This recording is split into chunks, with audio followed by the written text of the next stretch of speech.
Assalomu alaykum Step School kuzatuvchilari va o'quvchilari. Bugun sizlar bilan speaking emas, balki reading haqida gaplashamiz. Bu videoda siz ko'pchilik o'quvchilar uchun juda ham qiyin deb bilinadigan savol turlaridan biri matching headings haqida gaplashamiz. Videoni oxirigacha ko'ring va siz matching headings hammasini to'g'ri topishni o'rganib olasiz. Matching heading savoli o'zi asli juda ko'p holatda, почти 90% holatda desam bo'ladi, passage 2 da keladi. Passage 1 yoki passage 3 da juda ham kamdan kam holatda keladi. Asosan passage 2 da keladi. Xo'p, sizda matching headings deganda hozir 0 dan IELTS boshlaganda bo'lishi mumkin. Matching headings nimaligini birinchi tushuntiramiz. Xo'p, matching headings da sizlarga you are given a list of headings with Roman numbers. Rim raqamda sizlarga har xil headinglar beriladi. Heading degani bu title, sarlavha. Masalan, endi ko'rishingiz mumkin, Rim raqamda 4 ta berilgan. The importance of sleep, the causes of insomnia, what's insomnia, and how sleep affects memory degan headinglar berilgan. Keyin sizga you are given paragraphs with letters, ya'ni harflar bor, paragraflar beriladi. Masalan, 7 ta, A, B, C, D, E, F, G. Misol uchun A paragraph, sleep is essential for maintaining both physical and mental health, making it a crucial part of a balanced lifestyle. Shunga o'xshash paragraflar beriladi. Xo'p, matching headingsda biz nima bilishimiz kerak? What we need to know. Our job is to choose the most suitable heading to the paragraph, and heading equals summary. Siz o'sha har bitta berilgan paragraf, ya'ni A, B, C deb paragraf bo'lgan bo'lsa, A ga qaysi paragraf olishingiz, heading olishingiz kerak. Masalan, A ga ikkinchi heading tushar, masalan, the causes of insomnia bo'ladi. Shularni tanlashingiz kerak bo'ladi. Va siz sarlavhani summary deb tushunsangiz bo'ladi. Bu yerda yozib qo'yamiz, teng keladi. Summary degan xulosa. Sizdan biror narsa o'qiganingizda xulosa, uni sarlavhasi bo'ladi. Keyingi bilishimiz kerak bo'lgan narsa, there are always a few headings that we don't really need. Masalan, bu yerda bizga kerak bo'lmagan headinglar ham bo'ladi. Masalan, xo'p, aytishimiz mumkin, 8 ta paragraf bor, A, B, C, D, E, F, G. 8 ta paragraf bor, lekin headingsda mana bu rim raqamda berilgani 10 ta bo'lishi mumkin. Shunda bu ikkitasi ortiqcha.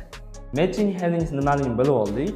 Ana endi uni qanaqa qilib ishlashga o'tamiz. Bizda we have step by step guide, ya'ni qadama-qadam qilishingiz kerak bo'lgan ko'rsatma bor. Xo'p, birinchi navbatda read the headings carefully and underline keywords. Ya'ni siz headingni olasiz, ya'ni rim raqamda berilgan headinglarni olasizda o'qib chiqasiz va underline keywords, muhim kalit so'zlarni tagiga chizasiz. Agar kam bo'ladigan bo'lsa, paragraf mana shunaqa kam holatda bo'lsa, shart emas. Mana the importance of sleep, but the importance keyword. The causes of insomnia, but the causes bu muhim keyword jihat bo'ladi. Bu yerda kam. Lekin ba'zi holatda paragraf heading juda ham uzun bo'ladi. O'sha holatda chizib olishingiz kerak bo'ladi. Xo'p, ba'zi o'qituvchilar aytadi, boshida heading o'qishingiz shart emas, vaqt ketadi deydi, lekin bunday o'ylab qarasa, siz A paragraf o'qiganingizdan keyin ham baribir qaytishingiz kerak bo'ladi. Shuning uchun bemalol boshida o'qib olsangiz bo'ladi. Xo'p, keyingi qiladigan ishimiz nima? Ikkinchi qiladigan ishimiz read each paragraph at normal speed. Har bitta paragrafni odatiy tezlikda o'qiysiz. A paragrafni o'qiysiz normal tezlikda. Keyin nima qilasiz? After finishing each one of them, har birini o'qib bo'lganingizdan keyin summarize the main idea and retell yourself. A paragrafni o'qidingiz. Tushuning, nima o'tda asosiy g'oya va o'shani o'ziga ayting. Bitta so'z bilan. Tushundingizmi? Bitta so'z deb tasavvur qiling. Butun bir paragrafni bitta so'z bilan aytishingiz kerak. Shunda siz headingni topishingiz mumkin. Keyin nima qilasiz? Oxirgi qiladigan ishingiz merge the main idea, not words, and choose the best heading. Headingni moslashtirib chiqasiz. Mana A paragraf o'qidingiz, muhim narsani topdingiz, asosiy g'oyani ketdi. Headingga o'tasiz. Har biriga moslashtirib chiqasiz. Qaysi biriga tushadi? Tushunarli? Common mistake'lar bor. Ko'pchilik o'quvchilar qiladigan xatolar, ikkita xato bor, asosiy ikkita xato. Birinchi xato nima? Matching only keywords. Ya'ni ba'zi o'quvchilar headingda nima so'z bo'lsa, paragrafdan topib qo'yadi-da, bo'ldi, mana shu ekanda bu deydi. Masalan, tasavvur qilaylik, headingda decrease in bee populations. Masalan, asalari sonida tushish bo'ldi. Bu heading nomi. Endi bu paragrafda aytish mumkin, masalan, B paragrafda hasharotlar soni tushib ketdi. Dunyo bo'yicha deydi. Masalan, shu yerda tushib ketdi, hasharot deydi, bir xil olib ketadi. Sinonim deydi, shu paragraf bo'ladi deydi. Yo'q, xato. Biz ma'noni moslashtirishimiz kerak. Match the meaning. Words may match. Ya'ni so'zlar bir-biriga tushishi mumkin. Sinonim bor, lekin ma'no boshqa. Ma'noni doim moslashtiring. Rostdan shu ma'no bir-biriga to'g'ri kelyaptimi, yo'qmi? Ikkinchi ko'p qilinadigan xato ignoring overall meaning. Bu ham birinchi xatoga o'xshaydi, faqat sal boshqacharoq. Umumiy g'oyani esdan chiqarib qo'yish. Ya'ni esda tuting, one sentence doesn't define the overall meaning. Bitta paragrafda bittagina gapni o'zi butun ma'noni chiqarib bermaydi. To'g'ri, ba'zi holatlarda bo'ladi. Masalan, 10% holatda bo'lishi mumkin. Bitta gapni o'zi, masalan, boshida yoki oxirida, ya'ni yozuvchi o'zining fikrini berib ketadi. Lekin har doim bunaqa emas-da. Shuning uchun ham tinchgina nima qilish kerak? Butun paragrafni o'qing va paragrafdan xulosa oling. Bitta gapdan emas. Bitta gap degani bu umumiy ma'noni berib qo'ymaydi. Matching headingsdagi bitta muhim va juda ham foydali bitta tip bor. Nima qilish kerak? Har bitta paragrafga kino sifatida yondashing. Ha, to'g'ri eshitdingiz, kino. Ya'ni bitta kino ko'rgandek tasavvur qiling. Masalan, siz kimdir sizdan bitta kino ko'rdingiz, kimdir so'rayapti, kino nima haqida ekan desa, siz har bitta sahnani tushuntirib bermaysiz. Kino haqida umumiy g'oya berasiz. Masalan, shu bola nima haqida?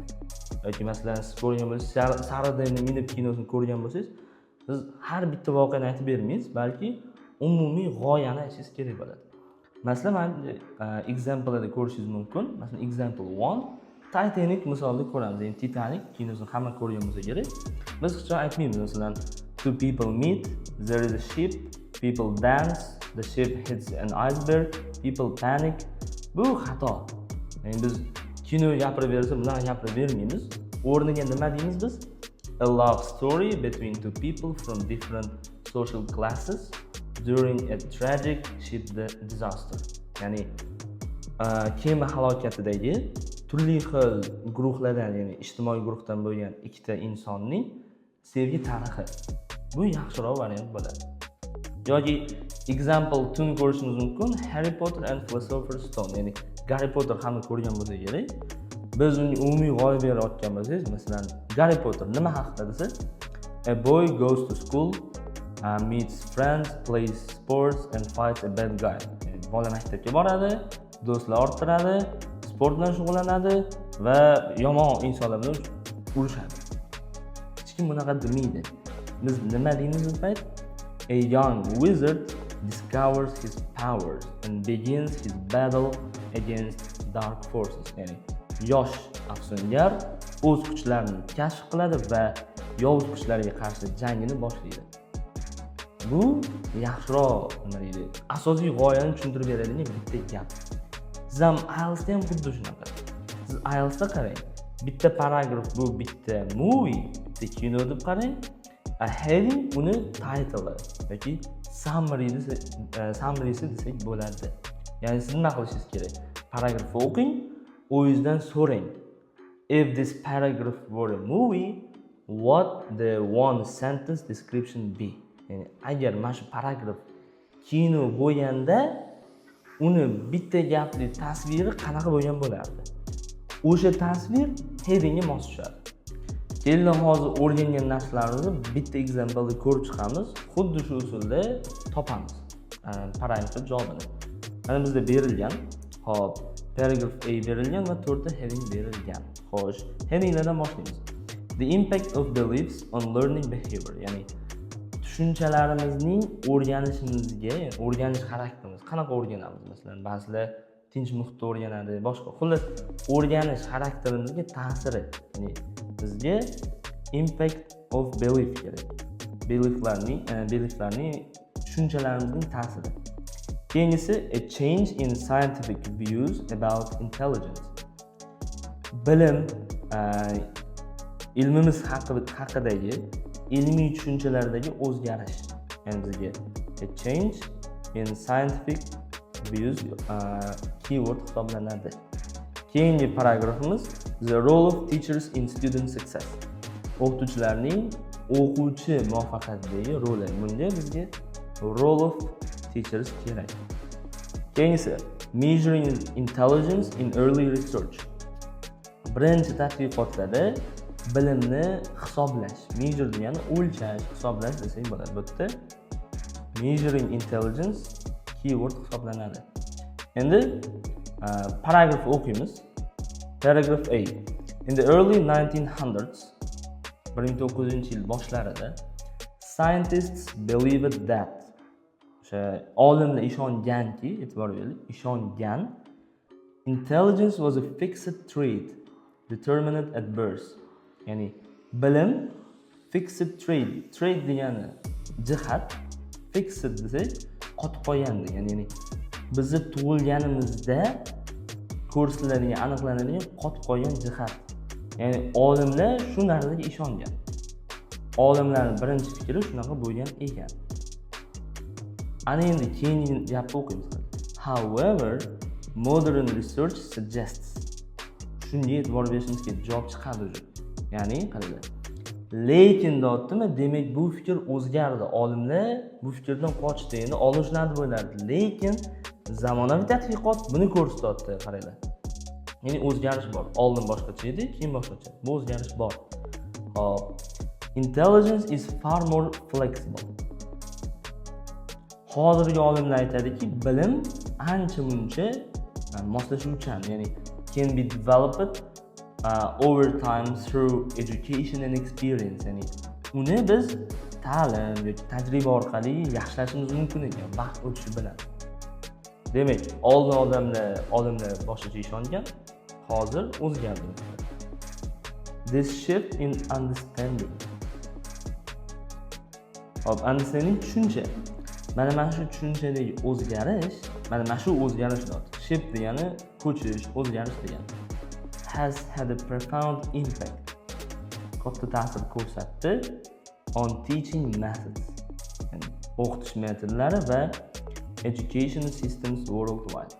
Dunyo bo'ylab ta'lim sistemalariga chuqur ta'sir ko'rsatdi. Endi men nima qilishim kerak? Men shu paragrafda boya aytgandek o'zimdan so'rayman. Asosiy g'oya nima? Asosiy g'oya bu yerda intelligence haqidagi fikrlar o'zgardi. Oldin odamlar bunaqa degan, olimlar hozir bunaqa deyapti. Va mana shu narsa teachingga katta ta'sir qildi. Endi boya aytgandek, buni kino deb tasavvur qilamiz. Kino ko'rdim.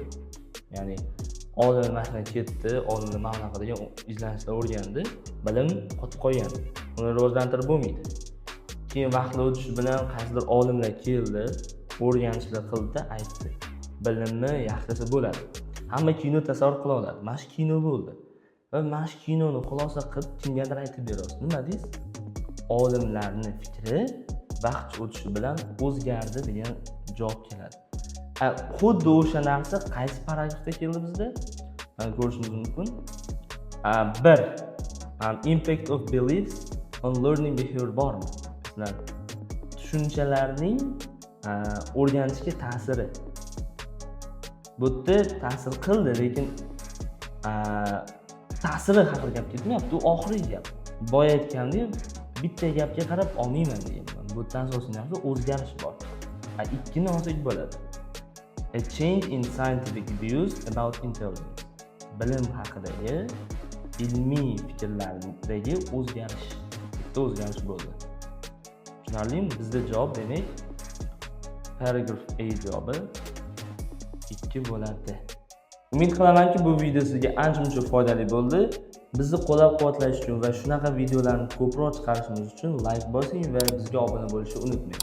Bu videoni do'stingizga jo'natib qo'yishni unutmang.